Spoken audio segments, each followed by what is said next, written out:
दर्शकों नमस्कार, आप देख रहे हैं प्रजातंत्र माइक। दर्शकों, तमिलनाडु में विधानसभा चुनाव 2026 संपन्न हो चुका है। तमिलनाडु में हुए 2026 के विधानसभा चुनाव का मतगणना परिणाम भी आ चुका है, परंतु तमिलनाडु में इस बार किसी भी पार्टी को बहुमत का आंकड़ा नहीं मिला है। यहाँ तक कि तमिलनाडु की सत्ता पर दशकों तक राज करने वाले डीएमके और एआईडीएमके को भी पूर्ण बहुमत नहीं मिला है। वह सरकार बनाने से काफ़ी पीछे हैं। हालांकि एक दिलचस्प बात इस विधानसभा चुनाव में देखने को जरूर मिली। तमिलनाडु में तमिल फिल्मों के अभिनेता थलपति विजय, जिन्हें कि जोसेफ विजय चंद्रशेखर भी कहा जाता है, अभिनेता से नेता बने थलपति विजय ने तमिलनाडु विधानसभा चुनाव के ठीक पहले तमिलगा वेट्री कड़गम टीवीके नामक पार्टी बनाई और टीवीके ने शानदार प्रदर्शन किया और तमिलनाडु में बहुमत के करीब पहुंच गई।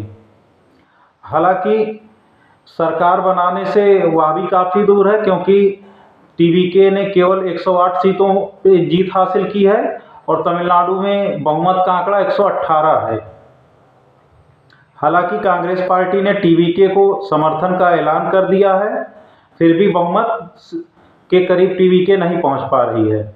टीवीके प्रमुख थलपति विजय ने सरकार बनाने को लेकर तमिलनाडु के राज्यपाल राजेंद्र आर्लेकर से मुलाकात की है, लेकिन तमिलनाडु के राज्यपाल ने अभी टीवीके प्रमुख विजय को सरकार बनाने का न्योता नहीं दिया है। तमिलनाडु के राज्यपाल का कहना है कि टीवीके चीफ विजय 118 विधायकों का लिखित समर्थन ले आए, तब वह विचार करेंगे।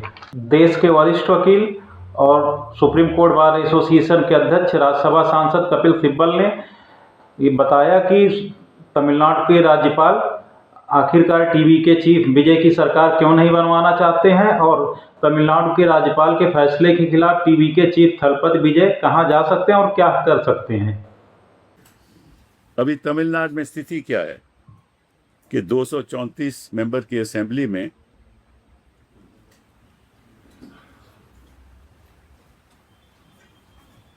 108 टीवी के पास हैं, डीएमके के 59, 47 अन्ना डीएमके के, इंडियन नेशनल कांग्रेस के 5, पीएमके के 4, आईयूएमएल के 2 और सीपीआई के 2। तो जो मैजिक फिगर है जिसे बहुमत बनती है वो 118। तो ये तो सही है कि भाई टीवी के पास 118 नहीं है, और मुझे ऐसा नहीं लगता कि 118 वो सबूत कर पाए इस स्थिति में। लेकिन ये भी सही है कि डीएमके ने कहा है कि हम किसी और पार्टी के साथ नहीं जाएंगे। ये भी डीएमके ने कहा है कि इसका मतलब कोई विपक्षी दल के पास भी बहुमत नहीं है। तो इस स्थिति में राज्यपाल को क्या करना चाहिए, ये सवाल उठता है। अब इसके साफ जो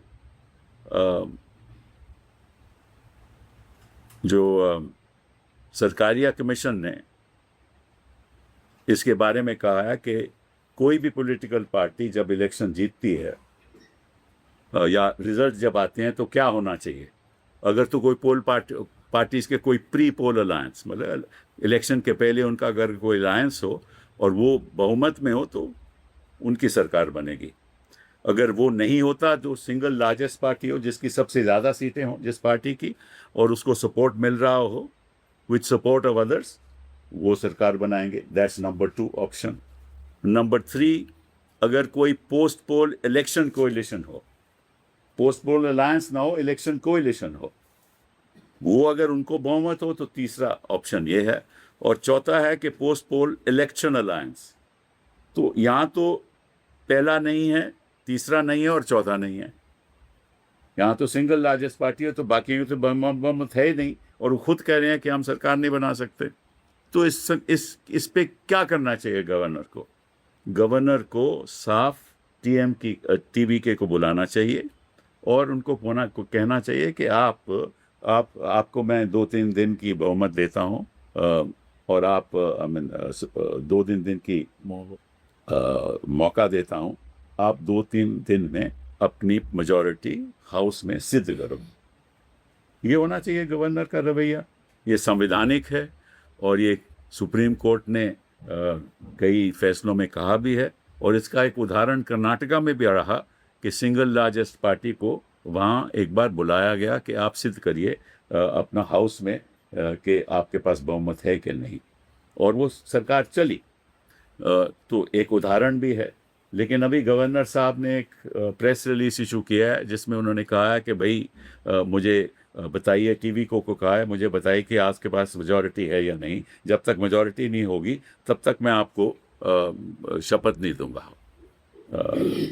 तो ये अपने आप में असंवैधानिक है, गलत है, असूलों के खिलाफ है, सरकारिया कमीशन की रिकमेंडेशन के खिलाफ है, बोमाई की जजमेंट के खिलाफ है, और उनको बुलाना चाहिए। लेकिन कहना पड़ता है कि जो हमारे राज्यपाल हैं वो जैसे हाईकमांड, उनका तो हाईकमांड भाजपा है ना, तो जैसा हाईकमांड कहता है वैसा ही करते हैं। तो हाईकमांड कहता है कि अभी रुक जाओ, हम कोशिश करते हैं, षड्यंत्र चलाते हैं, किसी तरीके से डीएमके मान जाए। लेकिन डीएमके ने कह दिया कि हम तो इनके साथ समझौता नहीं करेंगे, और इसलिए डीएमके हाउस में बैठने के लिए तैयार भी है। तो दिक्कत क्या है फिर राज्यपाल को? दिक्कत यही है कि वो नहीं चाहते कि टीवी के सरकार बनाए, और अब जो जनता चाहती है कि वो बनाएं और गवर्नर चाहता है तो नहीं बनाएं, तो निश्चित रूप से दाल में कुछ काला है ना। गवर्नर को सोचना चाहिए कि मैं एक संवैधानिक पद पे बैठा हूँ और मैंने ओथ लिया है कॉन्स्टिट्यूशन के प्रति, संविधान के प्रति, तो उस ओथ का मुझे पालन करना चाहिए। और अगर नहीं करना चाहते तो कौन, इस देश में कोई कुछ कह नहीं सकता। अब एक ही चारा है टीवीके के पास कि कोर्ट जाएं, अगर वो नहीं मानते, अगर एक दिन में जल्दी जाना पड़ेगा और कहें कि साहब आप आदेश दीजिए, हम सिंगल लार्जेस्ट पार्टी हैं, हम प्रूव करेंगे अपनी majority on the floor of the house. But यही एक चारा है, नहीं तो ऐसे ही चलता रहेगा। बहुत बहुत धन्यवाद। सर क्या प्रेसिडेंट के पास उतना पावर होता है कि वो गवर्नर को? बिल्कुल, अगर प्रेसिडेंट को मालूम है, मालूम होगा, बड़े बड़े यहाँ ज्ञानी लोग बैठे हुए हैं और वो बता दिया होगा उन्होंने। लेकिन वो तो कहते होंगे कि आप इसमें क्यों पढ़ते हो, हमें कुछ करने दो। तो राष्ट्रपति जी तो ऐसा नहीं करेंगे, लेकिन करना चाहिए क्योंकि ये तो उल्लंघन है संविधान का।